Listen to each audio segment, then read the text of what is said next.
Hi friends, నా పేరు Pawan. Welcome to Pawan రా టాక్స్. ఈరోజు మన గెస్ట్ శివజ్యోతి గారు, అలియాస్ ఆర్ అక్క, అలియాస్ అక్కలు ఎందుకులేండి కానీ కాటన్ సీడ్స్ అసోసియేషన్లో ఈమె ఒక ఫేమస్ మెంబరు. ఈమెను మనం ఎక్స్పోజ్ చేయడానికి ప్రయత్నిద్దాం, జనాలకి అవేర్నెస్ పెంచుదాం. ఎందుకురా ఈమె మీద ఆల్రెడీ కేసు ఫైల్ అయిందంటే, కేసు ఫైల్ అయ్యి ఏం పీకారు మామూలు నాకు అర్థం కాదు. కేసు ఫైల్ అయ్యి ఏం పీకారు వీళ్ళ మీద? శివజ్యోతి అనే కాదు, ఒక 24-25 మంది మీద కేసులు ఫైల్ అయ్యాయి. తర్వాత ఏం అవ్వాలా? కేసు ఫైల్ అయితే సరిపోదు, వీళ్ళని కోర్టులకు కూడా తీసుకురావాలి. వీళ్ళు చేస్తున్న తప్పని తెలియాలి, వీళ్ళకి ఏదో ఒక శిక్ష వేయాలి. అట్లీస్ట్ కాంపన్సేషన్ అయినా పెట్టాలి. ఆ అమౌంట్ బాధితులకి ఎంతో కొంత ఇవ్వాలి. వాళ్ళు రెక్లెస్గా ఆడేస్తే వీళ్ళకి ఎందుకు ఇస్తావు నిబ్బా అని చెప్పి కొన్ని కామెంట్లు వస్తాయి, నిబ్బా కామెంట్లు. వాళ్ళు అడిగిన వాళ్ళు అసలైన నిబ్బాలు. దానికి రీజన్ కూడా చెప్తా. అండ్ ఫస్ట్ అక్కని ఎందుకు చూస్ చేసుకున్నాను, ఎంతమంది ఉన్నారు కదా అంటే ఉంది, సాలిడ్ రీజన్స్ ఉన్నాయి. రీజన్ లేకుండా నేను తేను, అందులోని ఒక లేడీని అసలు తేను. బట్ నేను తెస్తున్నాను అంటే ఒక రీజన్ ఉంది. ఆ రీజన్ గురించి మనం మాట్లాడుకుందాం. ఇది చాలా పెద్ద షార్క్, మామూలు షార్క్ కాదు, ఫీమేల్ షార్క్. ఎందుకు ఫీమేల్ పెద్ద బెట్టింగ్ షార్క్ అంటున్నానంటే, ఇప్పుడు ఏపీ తెలంగాణలో ద బిగ్గెస్ట్ సిటీ ఏంది? హైదరాబాద్ రియల్ ఎస్టేట్ల గురించి అందరికీ తెలుసు. హైదరాబాద్లో ఒక 3 BHK తీసుకోవడానికి చాలామంది వెనకాడతారు, ఎందుకంటే గోపులు వాసిపోతాయి. సో కొంతమంది 3 BHKలో చిన్న స్పేసులు, చిన్న కార్పెట్ ఏరియాలు 900 SFTలో కూడా 3 BHKలు తీసుకుంటారు పాపం. ఏదో ఫర్ నేమ్ సేక్ 3 BHK అని. అక్కది ఎన్ని BHKలో ఒకసారి అక్క వీడియో పెట్టింది, అక్క ఛానల్లోనే ఉంటుంది, చూడండి ఒకసారి. హైదరాబాద్లో సరైన సెంటర్లో very premium high rise apartment తీసుకుంది అక్క. చాలా పెద్ద అపార్ట్మెంట్ చూస్తే కళ్ళు చెదిరిపోతాయి. ఆ అపార్ట్మెంట్ కానీ, ఆ అపార్ట్మెంట్లో ఉన్న ఇంటీరియర్ వర్క్ కానీ, ఆ అపార్ట్మెంట్లో ఉన్న ఫర్నిచర్ కానీ చూడండి, అన్నీ నెంబర్ 1 A క్లాస్ ప్రీమియం. నీ కడుపు అంటే ఏంటి? ఇప్పుడు మా శివజ్యోతి యొక్క అపార్ట్మెంట్, హై రైజ్ అపార్ట్మెంట్ తీసుకుంటే నీ బాధ ఏంటి? అందులో కాస్ట్లీ ఫర్నిచర్ పెట్టుకుంటే నీ బాధ ఏంటి? ప్రీమియం ఇంటీరియర్ డిజైన్ చేసుకుంటే నీ బాధ ఏంటి? అసలు నీ బాధ ఏంది బామర్ది అంటే, నా బాధ ఇవి తీసుకున్నది కాదు, ఇవి చాలా న్యాయంగా, ధర్మంగా, న్యాచురల్ వేలో రావాలి, ఆర్గానిక్గా జరగాలి, కష్టంతో రావాలి కదా. బట్ ఇవి న్యాచురల్గా జరగలేదు, ఆర్గానిక్గా జరగలేదు, కష్టంతో అస్సలు జరగలేదు. అది నా కడుపు మంట. సో ఎంతోమందిని తొక్కి నాశనం చేసి సంకనాకించి చాలామంది సూసైడ్లు చేసుకున్నతో వచ్చిన డబ్బుతో ఇవన్నీ జరిగాయి. సో మరి ఇప్పుడు పాయింట్అవుట్ చేయాలి కదా, క్వశ్చన్ చేయాలి కదా, అక్క నీకు ఎలా వచ్చింది ఇవన్నీ మాట్లాడదాం. దీనికంటే ముందు అక్క చరిత్ర గురించి మాట్లాడదాం. అసలు అక్క ఎవరు? శివజ్యోతి గారు అసలు ఎవరు? హూ ఈజ్ షీ అంటే, ఇప్పుడు ఆమె very very very middle class కూడా కాదు, లోవర్ మిడిల్ క్లాస్ కూడా కాదు, చాలా పూర్ బ్యాక్గ్రౌండ్లో ఆమె వచ్చారు. ఆమె చెప్పారు బిగ్ బాస్కి రాకముందు, బిగ్ బాస్ సీజన్ 3కి రాకముందు ఆమె వీడియో జాకీ కింద, రేడియో జాకీ కింద, చిన్న యాంకర్ల కింద, న్యూస్ రిపోర్టర్ల కింద చేస్తే తెలంగాణ యాక్సెంట్ చాలా బాగా మాట్లాడుతున్నారు. తీన్మార్ మల్లన్న సంథింగ్ న్యూస్ వచ్చేది, ఏదో ఛానల్ గుర్తురాట్లే. ఆ ఛానల్లో చాలా అథెంటిక్గా పద్ధతిగా మాట్లాడుతుంది అక్క. చాలా కష్టపడి వస్తుంది. మాకు అప్పుడు మంచి ఇన్స్పిరేషన్గా ఉండేది పాపం. ఆమె బాధలు కష్టాలు అవన్నీ చూసి చాలా పేదరికంలో నుంచి వచ్చింది. అందుకే నాకు కడుపుమంట. పేదరికంలో వచ్చిన వాళ్ళకి కష్టం విలువ తెలుస్తుంది. ఇప్పుడు బాగా డబ్బులు బలిసి కొట్టుకున్నోడు తప్పు చేశాడన్నా ఒక అర్థం ఉంది, ఎందుకంటే డబ్బులు విలువ తెలియదు, కష్టపడే గుణం లేదు కాబట్టి అది తెలియదు. వీళ్ళకి డబ్బులు విలువ తెలిసి ఇంత కష్టపడి వచ్చిన వాళ్ళు కూడా ఇలా చేస్తే మరి మండుతుంది కదా. సో ఆమె అలా లైమ్లైట్లోకి వచ్చారు. Coming back to my previous point, అలా లైమ్లైట్లోకి వచ్చి బిగ్ బాస్ సీజన్ 3కి వచ్చారు. బిగ్ బాస్ సీజన్ 3లో కూడా 12-13 వారాలు ఉన్నారు, సబ్జెక్ట్ ద కరెక్ట్ గుర్తులేదు నాకు. సో అక్కడ కూడా ఏమో సింపతీలు చేశారు. Okay, every one has their own game play. అది రియల్ అనుకుందాం, లేకపోతే అన్రియల్ అనుకుందాం. సో అక్కడ కూడా ఆమె కష్టాలు చెప్పారు. లేదా మాకెలా తెలుస్తాయి, మేమైనా పక్కింట్లో ఉన్నా ఎదురింట్లో ఉన్నా. ఆమె కష్టాలు చెప్పారు, అలా మీ ఇండస్ట్రీకి వచ్చినప్పుడు ఏమేమి ఫేస్ చేసారో చెప్పారు. రోజుకి ఒక 1000 రూపాయలు అర్న్ చేయాలంటే ఎంత కష్టమో కూడా చెప్పారు. ఇవన్నీ చెప్పారు. ఆ ఫుడ్ లేని రాత్రులు చాలా ఉన్నాయి, ఆకలి రాత్రులు, ఇవన్నీ అన్నీ చెప్పి 12-13 వారాలు ఉన్నారు. ఇది గుర్తుంచుకోండి పాయింట్. ఆమెకి ఆ పూటలో గట్టిగా కొడితే రెమ్యూనరేషన్ వారం లెక్క ఇస్తారు బిగ్ బాస్లో, 1,00,000. 13 వారాలు వేసుకుంటే 13 లక్షలు. 13 లక్షలు కూడా మీకు చేతికి ఇచ్చారు, అందులో ట్యాక్సులు కట్ అవుతాయి.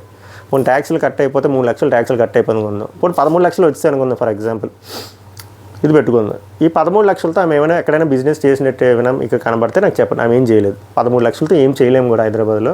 ఒకవేళ చేసినా హై రైజ్ అపార్ట్మెంట్ కట్టేంత రెవెన్యూ అయితే రాదు. దీని తర్వాత ఆమెకి పెద్దగా ఏం ఫేమ్ రాలే బిగ్ బాస్ సీజన్ 3 తర్వాత కొన్ని రిబ్బన్ కటింగ్లు అలాంటివి చేశారు, షాప్ ఓపెనింగ్లు ఇలాంటివన్నీ. ఓకే, ఓ 10-15 చేసామనుకుందాం, ఆమెకు 1,00,000 ఇచ్చారనుకుందాం, అంత కూడా ఎవరు, అదో 15 లక్షలు. ఓకేనా. తర్వాత ప్రముఖంగా ఏమైనా సీజన్స్లో ఏమైనా కనబడ్డారంటే ఎక్కడ కనబడలేదు, స్మార్ట్ జోడీలో కనబడ్డారు. అందులో కూడా ఓంకార్ అన్నయ్య అంత ఈ బిగ్ బాస్కి ఇచ్చినంత కూడా ఎవరు. సో మీరు ఓవరాల్గా ఎంత క్యాలిక్యులేట్ చేసుకున్నా ఈ ఆదాయం ఎంతవరకు వచ్చింది మీకు? ఓ 30 లక్షల వరకు కూడా రాదు. అది కూడా 30 లక్షలు వచ్చినా వీళ్ళు బతకాలా, వీళ్ళు డైలీ బేసిస్ రన్ అవ్వాలా? తర్వాత ఈమె కంటిన్యూ చేశారు ఆ ఛానల్ నుంచి కొంచెం ప్రముఖ ఛానల్ తెలుసు కదా, ఫ్రీ చైతన్య పారాయణ ప్రమోట్ చేస్తారు. ఆ ఛానల్కి వెళ్ళి న్యూస్ చెప్పింది అక్క కొన్ని రోజులు. తర్వాత అక్కడి నుంచి కూడా వచ్చింది అక్క అక్కడి నుంచి వచ్చి ఏం చేసిందంటే, అసలు బిగ్ బాస్ పత్తి గింజల మీద ఆల్రెడీ వీడియో చేశాను చూడండి. ఈ బిగ్ బాస్ పత్తి గింజలను కరెక్ట్గా పట్టుకుంటే మీరు అసలైన దొంగలు దొరికేస్తారు. బేసిక్గా వీళ్ళు బిగ్ బాస్కి వెళ్ళక ముందు వరకు వీళ్ళకి ఎటువంటి ఫేమ్ ఉండదు, వీళ్ళకి ఎటువంటి యూట్యూబ్ ఛానల్స్ ఉండవు, ఇన్స్టాగ్రామ్ హ్యాండిల్స్ కూడా ఉండవు. వెళ్ళిన తర్వాత 2-3 వారాలు సర్వైవ్ అయిన వాళ్ళు కూడా యూట్యూబ్ ఛానల్ పెడతారు. అలాంటిది 10-13 వారాలు ఉన్న వాళ్ళకి బంపర్ ఆఫర్. సో వాళ్ళు రాగానే బయట గేట్ ముందు ఈ ఎంసీఎన్ కంపెనీలు అన్నీ ఉంటాయి, టమాటా తెలుసు కదా, టమాటాలు, ఆరెంజ్లు ఇలాంటివి. నేను వీళ్ళు రాగానే వీళ్ళని ఈ ట్రాప్లోకి తీసుకెళ్తారు, కొలాబరేట్ అవ్వండి అని చెప్పి. సో ఎంసీఎన్తో కొలాబరేట్ అవుతారు. ఆ టమాటా ఛానలే, టమాటా ఎంసీఎన్ కంపెనీయే ఈ ఛానల్ క్రియేట్ చేస్తుంది. మొత్తం ఛానల్ క్రియేట్ చేస్తుంది, లోగోలు క్రియేట్ చేస్తుంది, బ్యానర్లు క్రియేట్ చేస్తుంది. వాళ్ళే వస్తారు, షూట్ చేస్తారు, వాళ్ళే వీడియో అప్లోడ్ చేస్తారు, వాళ్ళే ఎస్ఈఓ ఆప్టిమైజేషన్ అన్నీ చేస్తారు. మొత్తం వీడియోని అంతా వాళ్ళే పుష్ చేస్తారు, తమ్నేల్ వాళ్ళే చేస్తారు. మరి ఈలిగేటర్ ఉపయోగం అంటే పర్సంటేజ్ బేసిస్. ఫర్ ఎగ్జాంపుల్ ఒక 1,00,000 రూపాయలు వచ్చింది అనుకోండి, 50,000 జ్యోతక్కి వెళ్తుంది, ఇంకో 50,000 టమాటాకి వెళ్తుంది. ఎందుకు ఇంత క్లారిటీ చెప్తున్నాను, నాకు వచ్చాయి, వేరే ఛానల్ ఉంది కదా నాకు బిగ్ బాస్ రివ్యూస్ చేసినప్పుడు నాకు వచ్చాయి, especially from the tomato guy. నేను అగ్రీ చేయలేదు, ఎందుకంటే నేను బిగ్ బాస్ చేసినోడికి అసలు అవసరమే లేదు. తమ్నేలు నాకు 10-15 నిమిషాలు కావాలి, 6-3 గంటల పోయికి ఇస్తానంటే నేనే చేసుకోవాలి. అంత లోపల ఇంకో కొత్త కంటెంట్ వస్తుంది. నాకు ఎవడో షూట్ చేయవలసిన లేదు, నా ఫోన్లో నేను షూట్ చేసుకుంటా. కష్టం నాదన్నప్పుడు నీకెందుకు 50% ఇవ్వాలి అన్న. ఆడు హట్ అయ్యాడు, నేను హట్టాను, ఇంకా ఫసక్. Okay, coming back to this point. So ఈ ఎంసీఎన్ ఈ లుచ్చగాళ్ళు అందరూ ఉన్నారు కదా, ఇలాంటి బెట్టింగ్ యాప్లు తెచ్చేవాళ్ళు, వీళ్ళు ముందుగానే వీళ్ళు వెనక బ్యాకప్ బెట్టింగ్ యాప్ ప్రమోట్ చేసే వాళ్ళతో డీలింగ్ ఉంటుంది, ఇల్లీగల్ బెట్టింగ్ యాప్స్. సో ఈ ఎంసీఎన్ కంపెనీ వాళ్ళు రెడీగా ఉంటారు. బిగ్ బాస్లో వాళ్ళకి కొంత ఫేమ్ ఉంటుంది కాబట్టి వెంటనే క్యాష్ చేసుకుంటారు. వెంటనే వాళ్ళు రాగానే వాళ్ళతో ఒక ఛానల్, యూట్యూబ్ ఛానల్ క్రియేట్ చేసుకుంటారు, ట్విట్టర్ హ్యాండిల్ క్రియేట్ చేస్తారు, ట్విట్టర్ కాపైన ఇన్స్టాగ్రామ్ చేస్తారు, విపరీతమైన పుష్ చేస్తారు. మీకు ఎప్పుడైనా గమనించారా, అరే నేను ఎవరిని సబ్స్క్రైబ్ చేయలేదు, నేను ఈ రిలేటెడ్ టాపిక్ కూడా నేను అసలు ఎక్కడ చూడట్లేదు, ఎందుకు నా హోమ్ పేజ్ మీద కనబడుతున్నాడు, ఎందుకు వీడు నా షార్ట్ ఫీడ్లో కనబడుతున్నాడు అని ఎప్పుడైనా అబ్జర్వ్ చేశారా? ఎందుకంటే వాళ్ళు ఫోర్స్ఫుల్గా పుష్ చేస్తారు. వాళ్ళకి చాలా పెద్ద నెట్వర్క్స్ ఉంటాయి, పెద్ద ప్లాట్ఫామ్స్లో షేర్ చేసి పుష్ చేయడం వల్ల నాన్ వెజ్ ఫైట్ చేసింది అదే. ఎవడైతే ఒరిజినల్ క్రియేటర్స్ ఉంటారో ఆ కంటెంట్ చేసే వాళ్ళని సప్రెస్ చేసేసి వీళ్ళు బలవంతంగా కనబడతారు మనకి హోమ్ పేజీల్లో. అలాగే శివజ్యోతి ఛానల్ కూడా బీభత్సమైన క్లిక్ అయింది. అందులో పెద్ద అథెంటిక్, ఇన్ఫర్మేటివ్, వాల్యుబుల్ కంటెంట్లు ఏమి ఉండవు, అంతా క్రింజే ఉంటుంది. సో ఆ క్రింజ్లో కూడా మీరు చూడండి, షార్ట్స్ విపరీతంగా పుష్ అయ్యాయి. మీరు చాలామంది ఇది గమనించి ఉంటారు, నేను జ్యోతక్క ఛానల్ని సబ్స్క్రైబ్ చేయకపోయినా కానీ షార్ట్ ఫీడ్లు చెత్త ఏంటారు అని చెప్పి. అందుకే చూడండి, ఆమె షార్ట్ ఫీడ్ విపరీతంగా ఉంటుంది, మిలియన్స్లో.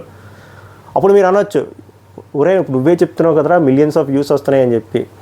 ఒక గమనిక, షార్ట్స్లో మీకు మిలియన్స్ ఆఫ్ వ్యూస్ వచ్చినా మీకు డబ్బులు చాలా తక్కువ వస్తాయి. ఫర్ ఎగ్జాంపుల్ 10 మిలియన్ వ్యూస్ వచ్చాయి అనుకున్న షార్ట్లోని మీకు 500 రూపాయలు వస్తాయి మ్యాక్స్. ఎందుకురా అంత తక్కువ అంటే దాని డ్యూరేషన్ తక్కువ.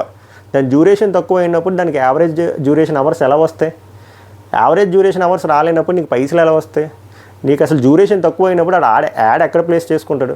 యూట్యూబ్లో మనకు మనీ రావడానికి మెయిన్ రీజనే యాడ్ ప్లేస్మెంట్ కరెక్ట్ ఫిట్ అవ్వాలి. లాంగ్ వీడియోలో కూడా మినిమం 7-8 నిమిషాలు చేస్తే పర్ఫెక్ట్గా 2 యాడ్లైనా పెట్టుకోవచ్చు. అలాంటిది 30 సెకండ్లు 40 సెకండ్లు షార్ట్ ఫీడ్లో ఆర్ 59 సెకండ్స్, ఇప్పుడు 3 మినిట్స్ చేస్తారండి, అందుకే వ్యూస్ కూడా పడిపోయి షార్ట్వి. సో 59 సెకండ్స్ 60 సెకండ్స్ దాంట్లో యాడ్ పెట్టడం అవ్వదు. సో షార్ట్స్కి డబ్బులు తక్కువ వస్తాయి, కానీ అక్కకి షార్ట్స్ మిలియన్స్లో వ్యూస్ వచ్చాయి. లాంగ్ వీడియోలు కూడా అప్పట్లో బాగానే వచ్చాయి, ఓకే అగ్రీడ్, 1 మిలియన్, కొన్ని వచ్చాయి 5 lakhs 6 lakhs వచ్చాయి. అయినా వాటికి ఎంత డబ్బులు వస్తాయి? 10 లక్షల వ్యూస్ వస్తే మ్యాక్స్ 50,000 వస్తాయి. నేను చెప్తున్నా కదా, యాజ్ యూట్యూబర్ 2 ఛానళ్ళు ఉన్నాయి కాబట్టి చెప్తున్నా. అండ్ నేను ఎస్ఈఓ ఆప్టిమైజేషన్ మీద పనిచేసాను, నేను ఐటీ బ్యాక్గ్రౌండ్, నేను ఐటీలో కూడా అల్గారిథమ్స్ మీద పనిచేస్తున్నా. సో లాంగ్ వీడియోల్లో ఇప్పుడు నేను ఏమనట్లే, శివజ్యోతి గారి ఛానల్కి వెళ్ళండి, లాంగ్ వీడియోస్లో పాపులర్ వీడియోస్ చూడండి, ఎన్ని ఉన్నాయి క్యాలిక్యులేట్ చేయండి, దానికి ఎంత పైసలు వస్తే గూగుల్ తనని చెప్తుంది. షార్ట్ వీడియోస్కి వెళ్ళండి, దాన్ని క్యాలిక్యులేట్ చేసుకుంటే మీకు ఏటి రావు. అవి 100 కోట్ల వ్యూస్ వచ్చినా నో యూస్, దానికి డబ్బులు రావు. సో ఓవరాల్గా ఈమె యూట్యూబ్ ఛానల్ వ్యూస్ చూసుకుంటే ఈమెకి మహా అయితే ఒక 20 లక్షలు కూడా రావు. ఓకే, సో ఈమెకు వచ్చిన ఈ 20 లక్షలు ముందు అన్ని చేసిన డబ్బులు అన్నీ కలిపినా కూడా ఈమె ఇప్పుడు ఉన్న హైరేజ్ అపార్ట్మెంట్ ఎలాగా దాని లోన్లు కూడా కట్టుకోలేదు ఆమె. ఫస్ట్ థింగ్ హైరేజ్ అపార్ట్మెంట్లు కొనుక్కోవాలి అనుకుంటే ఫస్ట్ బేస్ అమౌంటే గోప వాసిపోద్ది, 40-50 లక్షలు కట్టాలి. ఎలా కట్టారు వెంటనే 40-50 లక్షలు? ఈమె అంత పేదరికంలో కొట్టించలాడి బిగ్ బాస్కి వచ్చి పోనీ ఏమైనా విన్నరా రన్నరా, పోనీ ఫైనలిస్ట్ టాప్ 5 కాదు, పోనీ పెద్ద ప్రముఖ షోలు ఏమైనా చేశారంటే లేదు, ఏమైనా టీవీ సీరియల్స్లో లీడ్ రోల్ కింద చేశారంటే లేదు, ఏమైనా సినిమాల్లో కనబడ్డారంటే లేరు. ఇవేమీ చేయకుండా జస్ట్ ఒక యూట్యూబ్ ఛానల్ పెట్టి షార్ట్స్లో ఎక్కువ వ్యూస్ వచ్చి ఏవో కొన్ని లాంగ్ వీడియోల్లో వ్యూస్ వచ్చేసిన మాత్రాన 40-50 లక్షలు పుట్టిసాయా? పుట్టగానే వెళ్ళి పెట్టేశారా హైరేజ్ అపార్ట్మెంట్కి? అలా కూడా కట్టేశారు అనుకుందాం. దానికి కట్టేస్తే సరిపోద్దా? ఆ అపార్ట్మెంట్ విలువే 5-6 కోట్లు ఉంటుంది. దానికి నెలకి ఈఎంఐ ఎలా కడతారు మీరు? 2-3 లక్షలు. దానికి డబ్బులు ఎలా వస్తున్నాయి? దానికంటే ముందు కట్టేశారు 50 లక్షలు ఎలాగో అటు తిప్పి. మీకు ఇంటీరియరే, ఆ ఇంటీరియర్ చూడండి, ఆ ఇంటీరియర్ మినిమం 50 లక్షలు అవుతాయి. దానికి పైసలు ఎలా వచ్చాయి? ఓకే, దానికి కూడా జంబో లోన్ వచ్చింది అనుకుందాం. జంబో లోన్ మరి మీరు ఎలా కడుతున్నారు? దానికి జంబో లోన్ 50 లక్షలు వస్తే జంబో లోన్కి కూడా మీరు కట్టాలి కదా నెలకి ఈఎంఐ. అది ఎలా కడుతున్నారు? ఫర్నిచర్, అంత ప్రీమియం ఫర్నిచర్ ఎలా వచ్చింది? ఆ ప్రీమియం ఫర్నిచర్కి మళ్ళీ ఇంకో 30-40 లక్షలు వస్తాయి. సో ఓవరాల్గా నువ్వు లిక్విడ్ క్యాష్ ఇవ్వాలన్నా, దానికి లిక్విడ్ క్యాష్ నువ్వు లోన్ తీసుకుని ఈఎంఐ కట్టాలన్నా నువ్వు నెలకు 10 లక్షలు కట్టాలి. ఇంత రెవెన్యూ మీకు ఎలా వస్తుంది అక్క? ఇటు జస్ట్ బిగ్ బాస్ 12-13 వారాలు వస్తే ఇంత రెవెన్యూ వచ్చేస్తుందా? జస్ట్ బికాజ్ ఎంసీఎన్ టొమాటో లాంటి ఛానల్ ఎంసీఎన్తో కొలాబరేట్ అయ్యి ఛానల్ పెట్టేసి షార్ట్ ఫీడ్ వచ్చేస్తాయా? ఆర్ స్మార్ట్ జోడీ లాంటి షో చేసేసి ఒక 10 వారాలు అంటూ వచ్చేస్తాయా? ఆర్ న్యూస్ రీడర్గా ఒక 2 ఏళ్ళు చేసేస్తే వచ్చేస్తాయా? రావు. ఎప్పుడు వస్తాయి అంటే బెట్టింగ్ యాప్లు ప్రమోట్ చేస్తే వస్తాయి. ఇంకా గట్టిగా ఎప్పుడు వస్తాయి అంటే ఇల్లీగల్ బెట్టింగ్ యాప్లు ప్రమోట్ చేస్తే వస్తాయి. దానికంటే ఇంకా ఎక్కువ ఇప్పుడు వస్తాయి అంటే ఇల్లీగల్ బెట్టింగ్ యాప్ల్లో కూడా విత్డ్రాలు కూడా చేసుకోలేని బెట్టింగ్ యాప్లు ప్రమోట్ చేస్తే వస్తాయి. ఇప్పుడు ఇక్కడ స్క్రీన్ షాట్ వేస్తాను చూడండి, అలాంటివి స్క్రీన్ షాట్లు వీడియో రికార్డింగ్లు చాలా ఉన్నాయి. ఇప్పుడు పెట్టను, ఎందుకంటే వీళ్ళు పెడుతుంటే మన వీఆర్ రాజ్యలాగా రెడీగా ఉంటున్నారు. వీళ్ళు విఎఫ్ఎక్స్లు పెట్టుకొని ఎలా కౌంటర్ చేద్దాం, అడ్వకేట్లు మాట్లాడుకొని వీడికి ఎలా స్ట్రైక్ వేయాలి, ఎలా బ్లాక్ చేయాలి, ఏం చేయాలి, మనం ఎలా సేవ్ అవ్వాలని. నేను కొన్నే ఒకటే పెడతా చూడండి. ఈ 1x bet very dangerous app. ఈ 1x బెట్లో విత్డ్రాల్ చేయడం కూడా అవ్వదు. నువ్వు కర్మకాలి 50 కోట్లు గెలిచావు అనుకుంది, అది ఎలాగో నీకు రాదు. పొరపాటునయ్యా నువ్వు ఎంతో కొంత ఇన్వెస్ట్ చేయమంటున్నావు, 40,000 50,000 అవి కూడా రావు నీకు, రూపాయి కూడా నువ్వు తీయలేవు. అలాంటి యాప్లను ప్రమోట్ చేసింది. అలాంటి యాప్లను ఎక్కడ ప్రమోట్ చేసిందంటే తెలివిగా షార్ట్ ఫీడ్ అని చెప్పాను కదా, షార్ట్స్లో యాడ్ రాదు, బట్ మనం యాడ్ని మన ఓన్ యాడ్ మనం క్రియేట్ చేయగలం. ఎలాగా? షార్ట్లో ప్రమోట్ చేసింది, షార్ట్స్లో ప్రమోట్ చేసింది, ఇన్స్టాగ్రామ్ రీల్స్లో ప్రమోట్ చేసింది, ఇన్స్టాగ్రామ్ పోస్టుల్లో ప్రమోట్ చేసింది, ఇన్స్టాగ్రామ్ స్టోరీస్లో ప్రమోట్ చేసింది, లాంగ్ వీడియోలో అక్కడక్కడ ప్రమోట్ చేసింది. అన్నీ తుప్పాస్ ఇల్లీగల్ ఫాల్తూ బెట్టింగ్ యాప్స్. ఈ యాప్లు ప్రమోట్ చేస్తే ఒక 10 సెకండ్లు ప్రమోట్ చేసినా కూడా లక్షల్లో ఇస్తారు. కరెక్ట్గా అన్నీ ఈమె చేసినవి చూస్తే కొన్ని కోట్లు సంపాదించింది. ఆమె ఇంకో అపార్ట్మెంట్ కూడా కొనవచ్చు, కానీ ఇప్పుడు కొనుక్కుంటే దొరికిపోతుందని కామ్గా ఉందేమో. లేదా మీ దగ్గర వ్యాలిడ్ ఆన్సర్స్ ఉన్నాయంటే చెప్పండి, నాకు చెప్పండి కదా, జనాలకు చెప్పండి. లేకపోతే మీ మీద కేసు ఎందుకు ఫైల్ అయింది, కేసు ఫైల్ అయిన తర్వాత మీరు మేనేజ్ చేస్తారు. మేనేజ్ చేయడం ఎంతసేపు భారతదేశంలో? బట్ నిజం తెలియాలి, నిజాయితీగా ఉండాలి. ఇప్పుడు వేరే వాళ్ళు వేరు, మీది వేరు. మీలాంటి వాళ్ళకి చాలామంది చేశారు. ఇది కింద నుంచి పైకి వచ్చి కష్టపడి మనీ వాల్యూ ఇంతకుముందు తెలిసి వచ్చిన వాళ్ళని ఎక్కువ నమ్మేస్తారు జనాలు. ఎందుకంటే అక్క చాలా చిన్న స్థాయిలో నుంచి వచ్చింది, హార్డ్ వర్క్ చేస్తూ వచ్చింది. అలాంటి అక్కే ఇలాంటి యాప్ ప్రమోట్ చేయమందంటే ఇది మంచి యాప్ అయ్యి ఉంటుందని చెప్పి నమ్మేసి ఇన్స్టాల్ చేసుకొని గొర్రెలు అయిపోతారు. బట్ ఇక్కడ చాలా బాధాకరమైన విషయం ఏంటంటే వాళ్ళు బాధితులు అయిపోయిన తర్వాత వీళ్ళకి పాపం మెయిల్ రాసిన మెసేజ్ చేసిన రిప్లై ఎవరో దానికి తోడుగా వీళ్ళని బ్లాక్ చేసేస్తారు. అండ్ ఇప్పుడు ఇలాగ ఎవడైనా కేసులు ఫైల్ అయ్యి ఇలాగ బజ్ క్రియేట్ అయిన టైంలో వీళ్ళకి ఎంసీఎంతో కొలాబరేట్ అయిపోయారు కాబట్టి వీళ్ళకి ఒక పెద్ద టీం ఉంటుంది.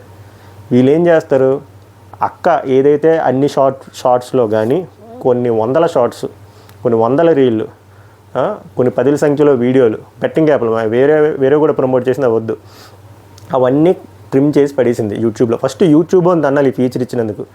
ఒక్కసారి యూట్యూబ్లో వీడియో అప్లోడ్ చేస్తే దాన్ని టచ్ చేయలేము, అలా చేయాలి. నెక్స్ట్ అప్డేట్ అలా రావాలని కోరుకుంటున్నప్పుడు ఎదవలు దొరుకుతారు. అయినా కూడా ఏం పర్లేదు, ప్రూఫ్లు ఉన్నాయి, వీడియో ప్రూఫ్లు ఉన్నాయి, షార్ట్ ప్రూఫ్లు ఉన్నాయి, అన్ని ప్రూఫ్లు ఉన్నాయి, ప్రాబ్లం లేదు. నేను నాకు తెలిసిన పోలీస్ నెట్వర్క్లో వాళ్ళందరికీ షేర్ చేశాను ఆల్రెడీ. ఎందుకంటే పని అయ్యాకే చేయడం వీడియో బెటర్ అనిపించింది. వీడియో చేసిన తర్వాత పని చేద్దాం అంటే అమనవ్వట్లేదు వీళ్ళకి ఉండే శక్తులతో. అలాగే ఐపీఎన్ సజ్జన్ గారికి ప్రమోట్ చేశాను, promote in the sense share చేశాను, అన్వేష్కి షేర్ చేశాను. అలా ఎవరెవరైతే రియల్గా ఫైట్ చేస్తున్నారో వాళ్ళందరికీ షేర్ చేశాను. ఇప్పుడు నా రిక్వెస్ట్ ఏంటంటే మీరు ఎక్కువ షేర్ చేయండి ఈ వీడియోని. మీరు సబ్స్క్రైబ్ చేయకపోయినా నేనేమనుకోను, కానీ ఈ వీడియో షేర్ చేయకపోతే నేను చాలా ఫీల్ అవుతా. ఎందుకంటే అక్క గురించి తెలియాలి. ఇంత ఇల్లీగల్గా డబ్బులు సంపాదిస్తూ నేను కష్టాన్ని నమ్ముకొని వచ్చాయని చెప్పి ఒక ఫాల్తూ ఏడుపులు క్రొకడైల్ టీర్స్ చేసిన వాళ్ళన్నీ నాకు సెడసిరాకు. అలా దాంట్లో అక్క టాప్ లిస్ట్లో వస్తుంది. సో చెప్పండి, గుండె మీద మీరు చేసుకొని చెప్పండి శివజ్యోతి గారు, మీరు ఇల్లీగల్ బెట్టింగ్ యాప్స్ ప్రమోట్ చేసి ఎంత సంపాదించారు? ఆ సంపాదించిన డబ్బులే కదా ఇందులో పెట్టారు కాదని చెప్పండి. లేదు అలా ఏం కాదు, నా వెనక టమాటా ఉంది, ఎంసీఎల్ ఉంది, నేను స్ట్రైక్ వేస్తాను. ఇంతకుముందు ఇలాగే వీళ్ళు హోమ్ టూర్ ఒకరు కామెడీగా చేశారని చెప్పి వినయ్ ప్రణయ్ వర్మ అంటారు. వాళ్ళ మీద స్ట్రైకులు కూడా దొంగ దెబ్బలు. ఈ మీద వాట్ హ్యాపెన్, నేనేం చేయలేదు, నీకు స్ట్రైక్ నేనే లేదంటే ఎక్కడి నుంచి వచ్చిందని చూస్తే ఈ టమాటా ఎవరంటే ఈ టమాటాలో ఉన్న మెంబరే ఈమె వేయకుండా ఆడేస్తాడు. ఎవడేస్తే ఏంటి, మనం అందరం ఫెయిర్ యూజ్ పాలసీ నిజం అడుగుతున్నాం. Democratic country, freedom of speech ఉంది, రైట్ టు ఎక్స్ప్రెస్ ఉంది. అపీల్ చేసుకుంటే వెనక్కి వచ్చింది. డ్యామేజ్ ఎవరికి జరిగింది? శివజ్యోతికి జరిగింది. శివజ్యోతి ఓహో ఇలాంటి కన్నింగ్ పనులు కూడా, బెట్టింగ్ యాప్లతో పాటు ఇలాంటి కన్నింగ్ పనులు కూడా చేస్తుందా అని. సో ఇప్పుడు అక్క అలాంటి పనులు ఏం చేయక మళ్ళీ ఇప్పుడు గుండె బొక్కకి ఇంకో పెద్ద బొక్క, నాకు ఏడిపోయింది, నువ్వు స్ట్రైక్ ఎత్తే నేను రివర్స్ స్ట్రైక్ వేసుకుంటా, పొరపాటున నీ బలమైన శక్తులు నా మీద ఒక 50 లక్షలు ఇన్వెస్ట్ చేసి ఏదో ఒకటి చేస్తావు అనుకో, ఇంకో ఛానల్ క్రియేట్ చేయడానికి సేపు ఇన్స్టాగ్రామ్లో పెట్టుకుంటా, 8,000 మంది ఉన్నారు, ఇంకో ఇన్స్టాగ్రామ్లో పెడతా, లేదా అన్వేషణ లాంటికి ఇచ్చేస్తాం మొత్తం, చూడరా బాబు వీళ్ళ గురించి ఒక్కసారి నీ మీద పడిపోయాడు అనుకో ఫసక్ అది. సో అక్కను ప్రశ్నించండి, అక్క ఎందుకు ఇలా చేశారో చెప్పమనండి, అక్కని సారీ చెప్పమనండి, అక్కని ఫస్ట్ అన్నిటికంటే ముఖ్యంగా కాంపన్సేట్ చేయమని చెప్పండి. ఎందుకంటే చాలామంది బాధితులు ఉన్నారు, వాళ్ళు ఎందుకు నోరెప్పలేకపోతున్నారంటే ఫస్ట్ థింగ్ కంటెంట్ కట్ చేస్తారు. ఇంకోటి చాలామంది పరువు అనేది చాలా ఇంపార్టెంట్, కానీ మన భారతదేశంలో ఏం లేకపోయినా పరువు కోసం వస్తాం కదా, ఇంట్లో తెలియకూడదని చెప్పి సప్పుడు కాకుండా ఉన్నారు. ఇది కొంచెం మీరు గట్టిగా వైరల్ చేస్తే వాళ్ళు బయటకు వస్తారు, అక్క రియల్ ఫేస్ ఎక్స్పోజ్ అవుతుంది. ఎక్స్పోజ్ ఆల్రెడీ తెలిసింది, ఇవన్నీ వద్దు, కానీ అక్క కాంపెన్సేట్ చేయాలి, అంతకుమించి చేయలేదు. అక్క ఇప్పుడు ఎలాగో ప్రమోట్ చేయదు, మిగిలిన హైడ్ చేసింది, ఓకే అంతా చేసావు, తప్పు చేసావు కాబట్టి ఇవన్నీ చేసావు, ఇవన్నీ okay. Compensation is very important బిగ్లు. Okay, and last but not least మైదర్బాయ్, నువ్వు ఈ వీడియో చూస్తా అనుకుంటున్నా, నువ్వు సారీ ఇంకా చెప్పట్లేదు జనాలకి, ఎందుకు, ఏమైంది, మౌనవ్రతం ఏం చేస్తున్నావా?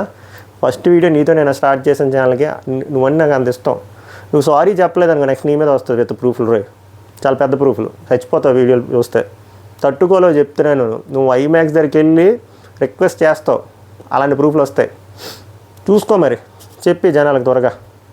మళ్ళీ నెక్స్ట్ వీడియోలో కలుద్దాం. నమస్కారం.